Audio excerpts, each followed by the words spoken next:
Bonjour les runners, bonjour les sportifs, bonjour au petit monde de la course à pied, c'est Seb et on se retrouve aujourd'hui pour une nouvelle capsule, l'œil du coach avec Bruno Heuby, un épisode clair, concis et précis pour répondre à une question. Et aujourd'hui, c'est une question d'une auditrice, Chloé, que je salue. Je vous laisse prendre connaissance de son interrogation sur ce sujet en lien avec la course à pied. Bonjour Bruno, bonjour Seb. Alors moi j'avais une question au sujet des séances de VMA. Est-ce qu'il faut les faire exclusivement sur piste ? Merci d'avance pour vos réponses. Bonne journée. Bonjour Bruno, c'est toujours un plaisir de te retrouver pour ces capsules L'œil du coach. Je te laisse nous donner ta réponse sur l'interrogation de Chloé quant à la localisation de ces séances de fractionnés. Te connaissant un petit peu plus au fil de ces capsules, Bruno, je pense que ta réponse ne sera pas aussi radicale. Bonjour Sébastien. Non, effectivement, il faut toujours un peu de mesure, si j'ose utiliser ce terme. Déjà, moi, j'entraîne un nombre de sportifs dans des conditions matérielles qui sont très très différentes les unes des autres. Donc, dire à quelqu'un d'aller s'entraîner sur une piste quand il n'a pas de piste, déjà, c'est un non-sens. Donc, il faut déjà que la personne ait une piste à sa disposition. C'est la première des choses, à proximité de chez lui, et qu'elle soit accessible, ce qui n'est pas toujours le cas. Donc, ça, c'est la première des choses. Quand on a cette possibilité de choisir entre piste ou hors piste, si on peut utiliser ce terme-là, moi, je dirais que ça dépend vraiment du profil du coureur et ça dépend aussi de ce qu'on recherche. Les avantages de la piste sont nombreux. Moi, je fais partie d'une génération où la piste était l'unique endroit où on pouvait courir avant que la route ne s'ouvre. Et puis, la piste, c'était le juge de paix avant les GPS, avant toutes ces choses-là. On ne pouvait pas faire d'entraînement fractionné de manière, j'allais dire sérieuse, de manière structuré sans avoir de piste parce qu'on ne savait pas la distance qu'on parcourait, hein. J'ai des souvenirs où on faisait des 1000 mètres entre deux bornes kilométriques parce qu'il n'y avait pas d'autres mesures à l'époque. Même si je ne suis pas si vieux que ça, il y avait aussi des bornes hectométriques entre les bornes jaunes. Il y avait des petites bornes de 100 mètres. Ça, je crois que ça a complètement disparu. Enfin, en tout cas, moi dans ma région, j'en vois plus. Et donc voilà. Donc la piste, ça a été longtemps le juge de paix, mais maintenant, et je dirais heureusement, on peut faire de la VMA sans aller obligatoirement sur une piste. Donc elle offre tout de même cette précision, quand on veut faire des 400, des 800, on sait que ce sera un tour, 2 tours de piste. Là, il faut pas se fier au GPS qui va nous donner 50 mètres ou 60 mètres de moins à parcourir. C'est vraiment le juge de paix. Si on part d'un point A, il faut arriver à ce point-là pour faire un tour entier. Voilà, c'est ça. Ça, c'est ce qui est parfait sur une piste, c'est qu'on est sûr de la distance. Donc, on utilise son GPS comme un chronomètre et on répète les fractions. Alors, l'avantage qu'on a aussi sur une piste, c'est que on peut avoir des pistes où il y a les 200, les 300, les 400. Donc, on peut travailler sous forme de multiples de 100. Sur certaines pistes, il y a même les 50. Donc, on peut faire des 250, enfin bref, des 150. Et là, on est certain de la distance. Il n'y a pas de problème. Donc, on a une précision du résultat qui est parfaite, puisque là, on va avoir une répétition de temps avec des dixièmes et des centièmes. Donc, pour comparer chaque fraction, pour analyser l'entraînement, les données qu'on a à disposition sont parfaites. Ça, c'est sûr. Alors comme avantage, moi, pour la piste, pour plaider dans cette ligne-là, j'avais noté la sécurité. On est dans des conditions où l'on contrôle l'environnement. J'ai vu là pendant les vacances devoir faire des fractions sur une route en bord de mer avec des voitures, avec des cyclistes. J'ai tapé 2 fois un rétro, c'est pas très agréable. Là sur la piste, on évite tout désagrément et on peut courir en sécurité. Voilà, c'est ça. On court en toute sécurité. Pas de risque de croiser un automobiliste désagréable. Ça, c'est vraiment un confort. Et puis, il y a un autre avantage que je vois aussi à la piste, c'est par rapport aux conditions météo. Quand on a obligation de faire une séance sur une route où on va avoir systématiquement le vent de face, par exemple, sur une piste, le vent, on l'a de face, on l'a de côté, on l'a dans le dos. Donc, les conditions météo aussi sont moins difficiles à appréhender quand on est sur piste parce que justement ça change tout le temps. Alors moi, je voyais un troisième avantage avant qu'on bascule dans le hors-piste, qu'on fasse une sortie de route, la concentration sur un plan mental. Je trouve que sur la piste, quand on est paré à réaliser une séance, là, il n'y a pas de choses polluantes. On est vraiment focus sur sa séance, sur sa fraction. Et je trouve que c'est avantageux de tourner sur cette anneau de vitesse, que ce soit du tartan ou ce que j'ai sur Beaugency, plutôt de la terre battue. Oui, c'est ça. On est vraiment concentré.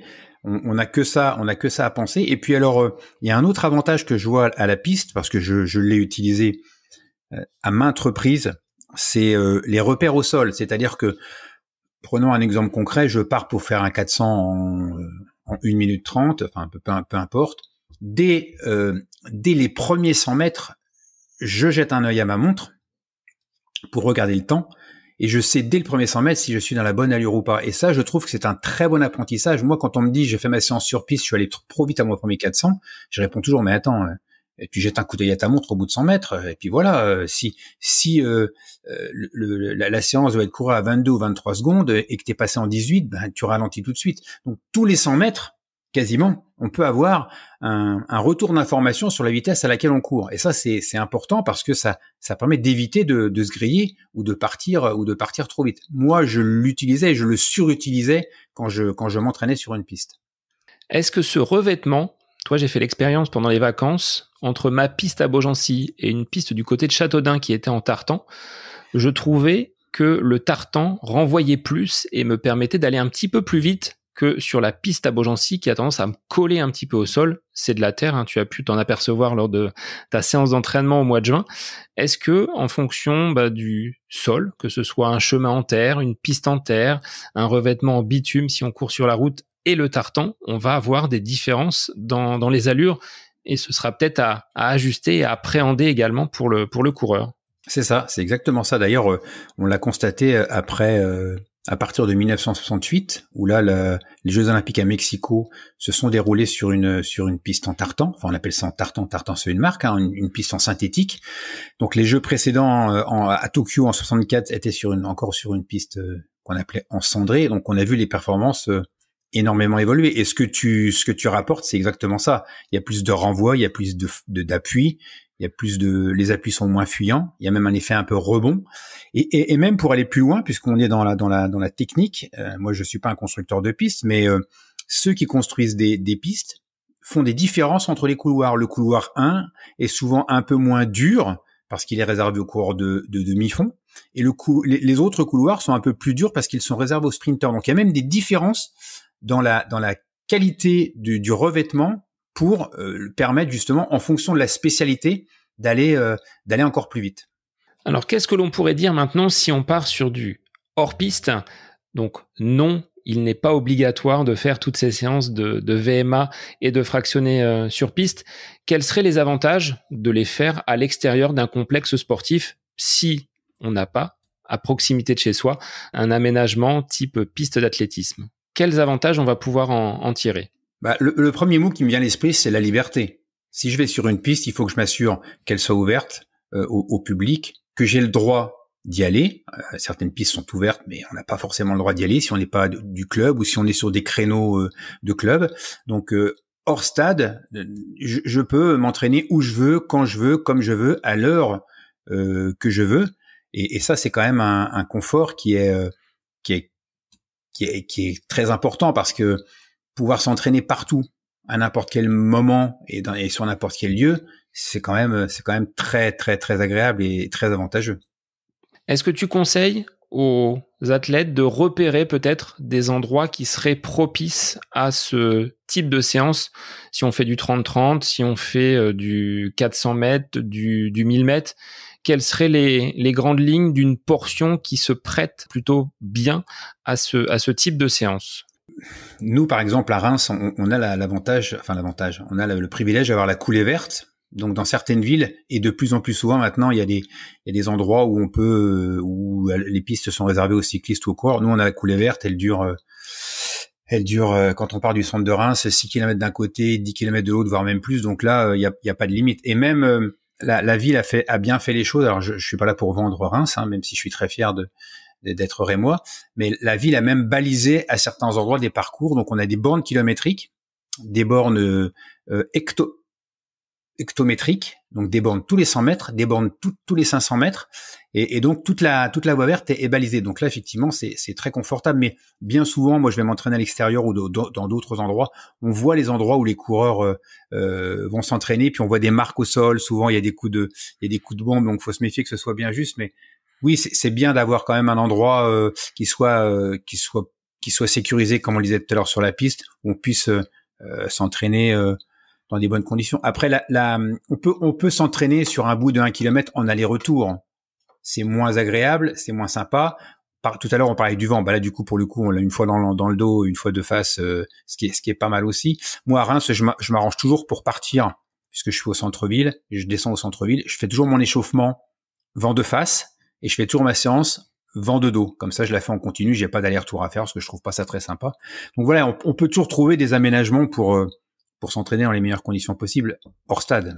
Donc l'objectif, c'est de casser la monotonie, puisque des auditeurs n'apprécient peut-être pas de tourner tel un rat de laboratoire ou un hamster dans une piste pendant des tours et des tours. Moi, ça me gêne pas, mais je sais qu'il y a des personnes au club qui n'apprécient pas, donc on essaie de varier. Alors nous, c'est plutôt les bords de Loire qui nous offrent pas mal de distance pour parcourir, même si par endroit, c'est pas toujours stabilisé, donc faut peut-être faire attention à ses appuis par moment. Ouais, c'est ça. Mais oui, moi, je suis comme toi. J'adore la piste. Je peux tourner comme un hamster pendant des heures. Ça ne me dérange pas. Il y a un côté pratique aussi à la piste que je trouve par rapport au hors-piste, c'est qu'on peut y poser des bouteilles, mettre des bidons. Personne va venir nous les prendre. On peut même tourner longtemps et s'hydrater de manière régulière. Ça, c'est aussi un avantage. Sinon, quand on est hors piste et qu'on fait des séances un peu longues, il faut trouver d'autres solutions pour s'hydrater, puisqu'on rappelle dans chacun de nos interventions que l'hydratation est hyper importante. Donc, il y a aussi cet avantage-là ou cet inconvénient si on court en dehors du stade. Après, il y a un écueil dans lequel il faut pas tomber, c'est de comparer. Il ne faut pas comparer ses temps sur piste et ses temps hors piste. Ce n'est pas comparable, ce sont deux choses différentes, donc on ne compare pas. On compare une séance de piste avec une séance de piste. On compare une séance hors stade avec une séance hors stade. Et du coup, on ne va pas viser non plus les mêmes allures. Si je cours mes 400 à 14 km/h sur la piste, peut-être que je vais les courir à 13,8 ou 13,7 hors stade, mais c'est pas très grave. Ce qui compte, c'est que l'intensité de l'effort soit là et que la séance soit réussie. C'est pour ça aussi qu'il est important, selon moi, de faire son test de VMA dans les conditions dans lesquelles on va s'entraîner. Un test de VMA sur piste et un test de VMA hors piste, le même sportif à une semaine d'intervalle n'aura pas les mêmes résultats. C'est aussi pour cela qu'il faut que les temps d'entraînement soient adaptés. Alors je trouve également que d'aller sur un terrain autre que la piste, ça nous offre des conditions réelles en termes de simulation. J'ai fait l'erreur sur une préparation des 20 km de Paris il y a de cela quelques années de ne faire mes séances de VMA et de fractionner uniquement sur la piste, sauf qu'arrivé sur le pavé parisien, c'était pas du tout la même messe et j'ai baissé pavillon très rapidement. Donc d'avoir peut-être un mix des deux et d'apporter ces séances, on va dire, de fractionner sur les conditions, le bitume, le terrain un petit peu dur que l'on va rencontrer lors de la compétition. Je pense que c'est plutôt judicieux. C'est ça. Surtout les séances spécifiques. Si on fait les séances spécifiques, c'est mieux de les faire en dehors de la piste, parce que de toute façon, le jour J, on ne sera pas sur une piste. Donc, quand on fait du 5 km, il y en a de plus en plus maintenant, du 10 km, du semi, il vaut mieux faire ces séances spécifiques en dehors de la piste que sur la piste. Alors toi, dans mon petit carnet d'entraînement, je note séance faite sur piste, la prochaine, donc de qualité de fractionné, se fera sur bitume ou en bord de Loire, de façon à ce qu'il n'y ait pas une répétition, on va dire, et une récurrence un peu trop importante de ces séances sur la terre balgentienne. Ouais, c'est une bonne idée, c'est bien de savoir justement alterner et puis de ne pas tomber toujours dans des routines et dans des habitudes, parce que forcément quelqu'un qui s'entraîne toujours dans les mêmes conditions, dès qu'on va le sortir de ses conditions habituelles, il va être perdu et ça lui sera néfaste. Et pour finir, Bruno, est-ce que tu aurais des petites astuces pour les personnes qui viendraient pour la première fois sur une piste? Comment on peut les aiguiller pour qu'ils justement ne commettent pas d'écueil sur cet anneau de vitesse, comme j'aime l'appeler? Ouais, c'est vrai que souvent, moi je dis aux gens, vous allez sur une piste, regardez, vous avez des repères au sol et les gens sont perdus, ils savent pas. Moi, je suis né, enfin du point de vue sportif, sur une piste, j'ai grandi sur une piste, donc tout de suite je repère où sont les 100 mètres, les 200, les 300. Donc peut-être se repérer sur la piste. Il y a des petits codes. Alors il y a des codes un peu moins précis dans d'autres sports. En natation, par exemple, moi je suis pas nageur, donc il faut respecter les codes. Il faut nager à droite. Enfin bref, il y a des choses à respecter pour pas embêter les bons nageurs. Là, sur la piste, la règle c'est on court à la corde et les plus forts doublent. Voilà. Moi je me rappelle, on s'entraîne à Reims. Il y avait Mayedine Mekissi, il y avait Johan Diniz, il y avait Laurence Klein, il y avait moi. On disait aux autres, mais vous restez à la corde, on fera l'écart. C'est pas vous qui vous écartez. Donc on court toujours à la corde. On ne s'écarte pas pour ne pas gêner les autres. On évite de courir un ou deux. Enfin, on ne court pas à deux côte à côte ou à trois. Hein, on n'est pas là pour. C'est une piste, donc là on va pas demander aux autres qui doublent de faire un écart trop important. On tourne toujours dans le même sens. C'est-à-dire qu'on tourne avec la lisse, ce qu'on appelle la lisse, le bord de la piste à sa gauche.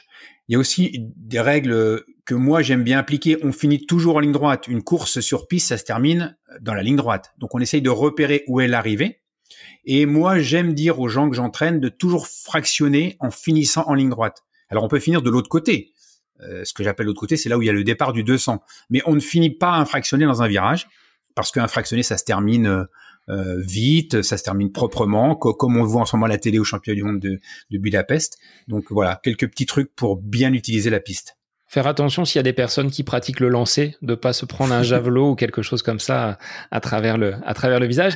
L'avantage également, c'est qu'on peut soit avant, soit après faire une petite mise en route ou une récupération sur la pelouse, tenter qu'elle soit belle au milieu justement de cette belle piste. Donc ça, c'est aussi un petit avantage que je peux mettre dans la catégorie je plaide pour la piste. C'est ça. Et on court pieds nus, comme on l'avait fait à Beaugency pour réactiver les capteurs sensoriels du pied pour courir dans des conditions un peu de décontraction. C'est vraiment très sympa. Mais effectivement, si on fait une séance où on fait récup en travers et qu'on doit traverser le stade, attention qu'il n'y ait pas un javelot qui vole parce que ça peut faire très mal. Bon, bien, chers auditeurs, on vous incite à faire votre choix entre la piste et la route, du moins le hors-piste. Mais on l'a bien compris, hein, Bruno, c'est pas tout noir, c'est pas tout blanc. Il faut panacher un petit peu ces lieux d'entraînement pour toujours être dans la progression et dans l'adaptation du corps à l'effort. Il y aura de toute façon des choix à faire pour panacher vos lieux d'entraînement. C'est ça. On prend le meilleur de l'un, le meilleur de l'autre et on les utilise au mieux. Chers auditeurs, eh bien, on vous retrouve la semaine prochaine pour une nouvelle capsule, l'œil du coach. Bonne semaine à vous.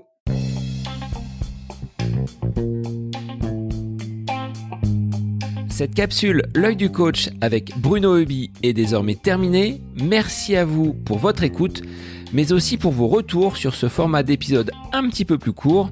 N'hésitez pas à nous transmettre vos questions, vos interrogations via les différents réseaux, Facebook et Instagram.